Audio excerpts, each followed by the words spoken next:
Bayıl tınçlık, önü ösü olarsın. Allah.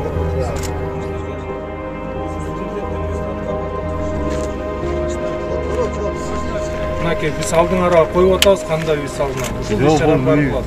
Эми аны болсо башка казак Bizga o uy ötele ma'lili emas.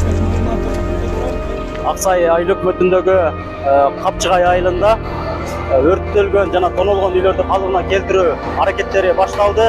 Ушул 14-сентябрь, 17-сентябрь күндөрү жалпы Баткен районунун аймагында 320дан ашуун үй толугу менен жашоого жараксыз абалга келген. Жергиликтүү бийлик учурда тазалоо иштери бир жуманын ичинде толук бүтөөрүн айтты. Андан соң өрттөлгөн үйлөрдүн ордуна жаңы турак үйлөр курулат.